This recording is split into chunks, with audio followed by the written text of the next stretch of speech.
Bonjour les amis, allez on va faire la pleine lune du 5 mai. Qu'est-ce que la pleine lune va nous faire travailler?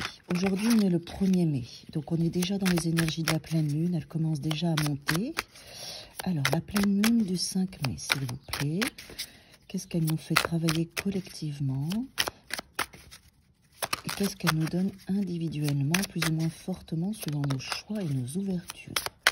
La pleine lune du 5 mai 2023. La pleine lune du 5 mai 2023. Ouais. Très bien. Ok. Alors, en centrale, on a l'impératrice. Bon, on est déjà dans une belle énergie de création, de mouvement.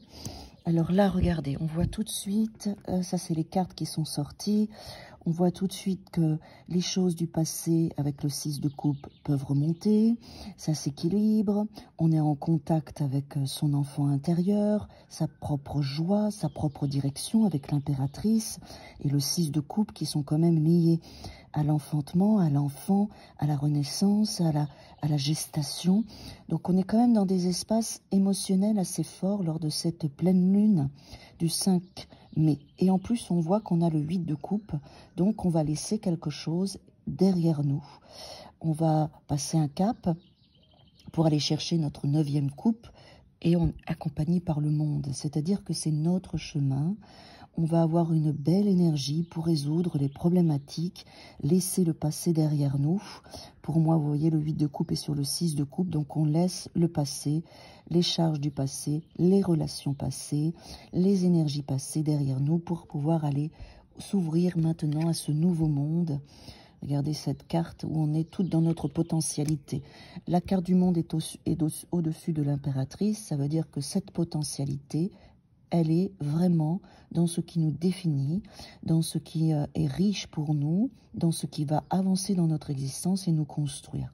Donc cette pleine lune va nous amener encore à libérer et à nettoyer des charges émotionnelles et des situations et des personnes qui n'ont plus rien à faire dans notre existence. On va laisser donc cette charge émotionnelle derrière nous. Avec l'alchimiste qui est là, on voit bien qu'elle nous fait prendre notre vie en main. D'accord ? Cette pleine lune nous donne conscience de notre créativité, de notre puissance personnelle.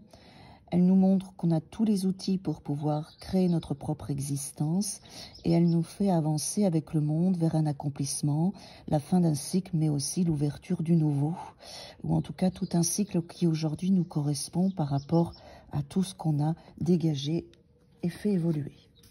Alors, on va regarder une deuxième couche en prenant un deuxième jeu. Quoi d'autre à nous dire pour cette pleine lune du 5 mai, s'il vous plaît?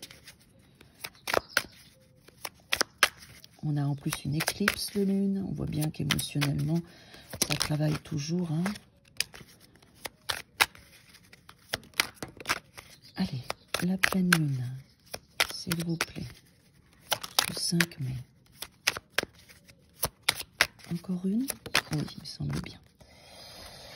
Alors, qu'est-ce qu'on a? On a la maison Dieu qui est là. Ce qu'elle nous raconte, la maison Dieu, c'est qu'on va apprendre des choses qui vont nous déstabiliser, mais qui vont nous permettre d'avancer.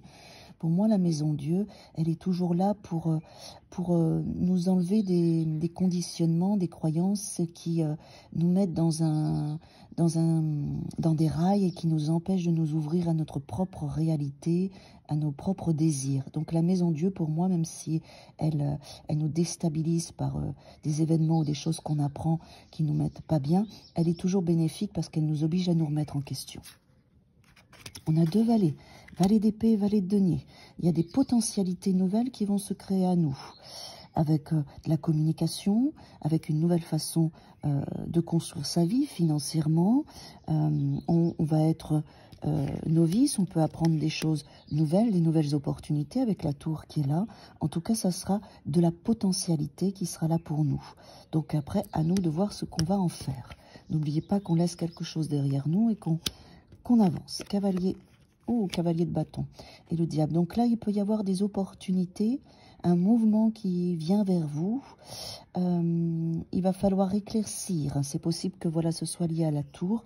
Il va falloir éclaircir ce que la tour va vous amener. Être sûr de ce qu'on vous propose, bien vérifier. Le diable, il peut être là pour nous prévenir qu'il y a des choses à bien valider, à bien vérifier. Et le cavalier de bâton, ça peut être quelque chose quand même d'éphémère, surtout avec le jeu de Villeneuve. Donc, ce que moi je vous conseille, c'est de prendre conscience de cette force de vie, de ce qui se passe pendant cette pleine lune, de ce qui va venir vous déstabiliser, et de bien vérifier les potentialités qui vont s'ouvrir à vous. D'essayer au maximum de prendre des renseignements et d'être sûr. Bon, on a un 10 de denier. Vous allez y arriver. Il y a de la richesse, il y a des opportunités, il y a des accomplissements, il y a des fins de cycle. On a le 21, on a le 10 de denier. Il y a des possibilités pour vous de vous offrir vraiment ce que vous désirez. Vous allez être déstabilisé, mais ça sera pour votre bien. Moi, ce que j'entends, c'est vraiment, regardez bien ce qui est concret. Si des personnes vous expriment des choses, vérifiez bien que ce soit solide, que ce soit vrai, que les personnes soient authentiques, que ce qu'elles vous disent, ce qu'elles vous racontent, c'est vraiment réel et que les personnes veulent vraiment vous s'investir avec vous. D'accord? Quand vous aurez ce comportement, vous créerez un chemin solide, un accomplissement, de la richesse, de la réussite. Mais il faut bien mettre le cadre sur ces nouvelles choses qui viennent à vous et poser les bonnes questions pour vérifier que les personnes et les situations sont bonnes pour vous. D'accord? Cette méfiance qu'on vous demande d'avoir, elle est nécessaire par rapport à ce qu'on va vous proposer. D'accord? Je vous souhaite une belle pleine lune. À bientôt.